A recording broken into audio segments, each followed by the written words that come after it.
Hey YouTube, Untamed here.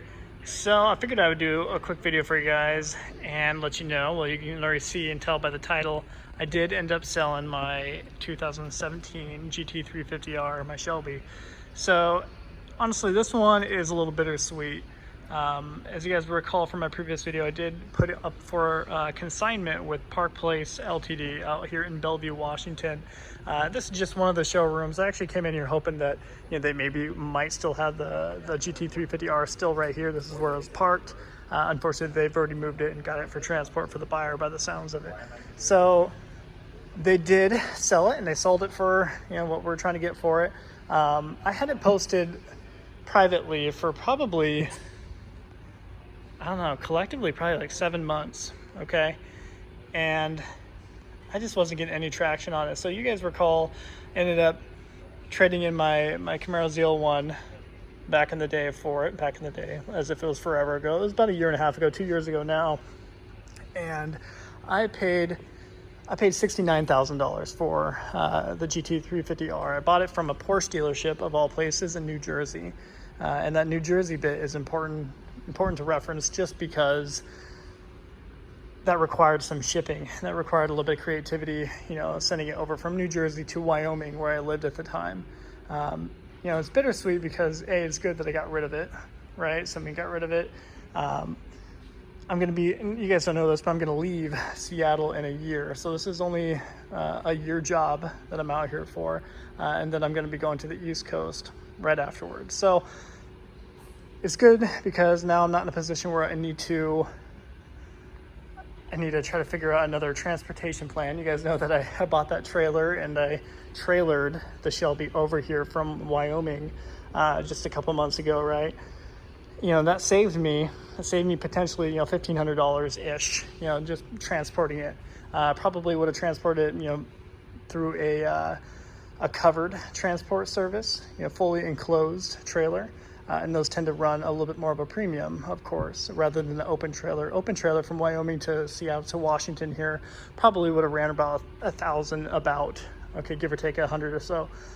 And then the enclosed was probably gonna be 1,500 plus if I done that. So you guys know I just bought the trailer and ended up selling the trailer right when I got here, and it worked out really well.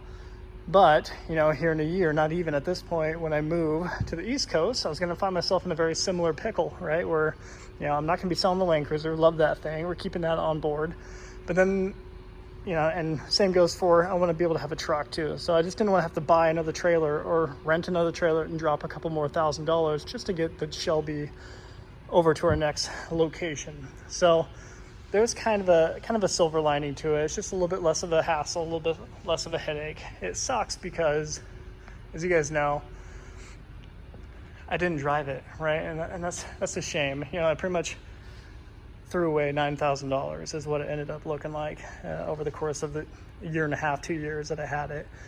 So I had it, bought it with 720 miles, and I got it just over 1,000 miles.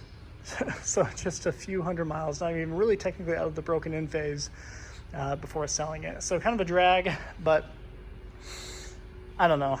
You win some, you lose some. As you guys know, I've been always kind of pretty proud and quick to kind of showboat a little bit the great deals I've been able to get over the last few years with you.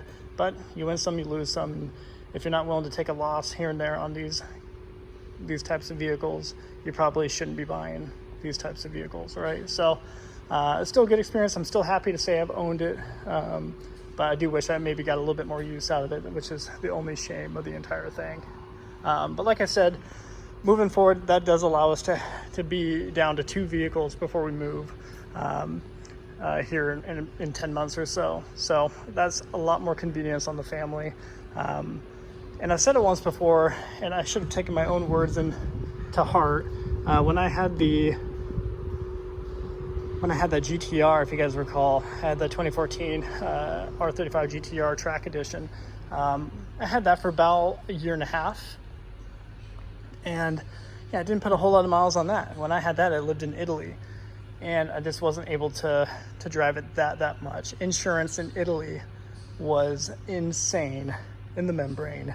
like absolutely insane. So I mean, insuring a GTR here, now I'm not an old cat myself, so I mean that is definitely a factor of it, but no accidents, perfect record, blah blah blah. Even for me, it was so expensive to insure in Italy, so because of that I just didn't drive it that much, right? Which again was a little bit of a drag. But you know, the consensus that I came to at that point was, what's the purpose of having such an amazing car, such an amazing vehicle, if you can't enjoy it with the people you love most? As corny and cliche as that is to say, I do think it's super important, and I've learned that now twice. So hopefully I can heed my own words here and not buy a coupe, a two-door, two-seater. It can be a two-door, but no longer a two-seater. You know, you guys know I have kiddos. I got, you know, a daughter and a son, and you know, they're getting older, a little older, 4 and 1, right? But I want to be able to enjoy. If I'm going to throw so much coin at these vehicles, you know, I want to be able to enjoy it with them. So likely, if I were to buy any other car, sports car of any type, it's likely going to be one that I can put the family in the back and actually enjoy it. You know, put the wife in the passenger seat and the kiddos in the back comfortably, and enjoy whatever it is. So that will be likely the next move come that time. But like I said, I do want to be in a position where when I do leave here, leave from Seattle and go all the way across the nation again, I want to be in a position where we just have 2 vehicles. So more to follow on that. You guys know, some of you are already thinking, you're like, wait a minute, don't you have a deposit on another vehicle? I do. So it's going to come down to either that or my Tacoma that I will sell before leaving here. So much more to follow on that, of course. But once you see what it is, it'll make sense for why I'm buying it. And once I go through the details, it'll all make sense. So bear with me for the time being. But yeah, this is a place that I sold my vehicle, so I'm just kind of wandering around the lot here. They have 3, you know, as I'm talking to you, I'm gonna walk to the other ones just so you can see it. But so I had it posted for 69,000 even, right? And having it posted for that much, so that was quote unquote bay 3 at Park Place here. We'll go to bay 2. There's a taco over there. You see it? Whoop. I forget if this is bay 1 or bay 2, but so I've had it, like I said, I had it, the Shelby posted for 69,000 for several months, and just wasn't getting any traction on it. And the traction that I did get was just, it was almost an annoyance. So I've never been an advocate for consignments whatsoever. And even coming here, I was kind of, I don't know, I was a little bitter about it. And the sales rep that I worked with, his name is Brian. He's actually sitting over there in the corner. Definitely an awesome guy to work with. So consigning it, they sold it for, I think 69.9 is what they ended up selling it for. So 70 grand. And they sold it within 2 weeks of me consigning it with them, which is really cool. Not to mention that prevented me taking, you know, a dozen more phone calls from people trying to lowball me, nickel and dime me, all that stuff, which I was already getting a ton of at the time. So I had a bunch of people calling and, you know, completely baffled that, you know, how could I ask that much for, you know, 2017 GT350R when you can get a new one? I always heard that I can get a new one for the same price. But I knew that it was going to take a little bit more of a niche buyer, because what was mine? Mine was Avalanche Gray with 1,000 miles. It had a black roof, which made it super unique. So between the color and the black roof, made it a super unique and rare spec. But I knew that it did take a niche buyer, right? And these guys use their number of advertising and promotion mediums, and they're able to get the job done. Not to mention, you know, they're the ones fielding the phone calls and kind of taking the low ball. So I told them exactly what I would take, and they were able to make that happen. So what does that mean though? They sold it for 70, and the biggest question of all is, how much do I get? And that answer is 64,000. So I definitely took a hit. So I paid 69, and then I paid, here's the kicker, I paid $2,000 to transport my Camaro ZL1 to New Jersey, to that Porsche dealership out there, right? And then I paid $2,000 again to transport the Shelby to me in Wyoming.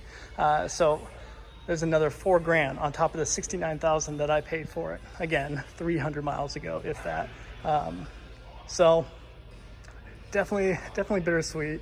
Had I not needed to actually pay for that $4,000 of shipping, I think I'd feel a lot better about this. But you know, like I said, you win some, you lose some, and it came down to losing, like I said, $9,000 because I traded in the Camaro ZL1. They took that for a huge portion of the trade. I think 60 grand or 61, I forget.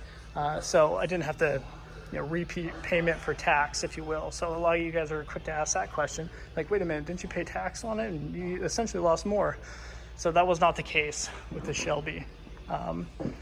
So there you have it, guys. Figured I would walk you through that. Like I said, really what it boiled down to is I had it posted for a number of months. Took a ton of wishy-washy phone calls, and I tell you what, I don't know what it is. I don't know if it's a Mustang thing, if it's a Shelby thing, but I took phone calls from obviously teenagers calling me up, trying to lowball me, saying, hey, I could buy a new one for the same price. I took just yesterday I took a phone call. Someone saw my ad still on cars.com, but he gave me the same spiel about, I'm already looking at a few others like 65, if you can make 62 work. So I was just kind of fed up with that, to be honest. So I will wrap up the video there, guys. Just kind of want to walk you through that and tell me what you think. Was it a poor move getting rid of the Shelby? Anyways, appreciate you watching. Until next time.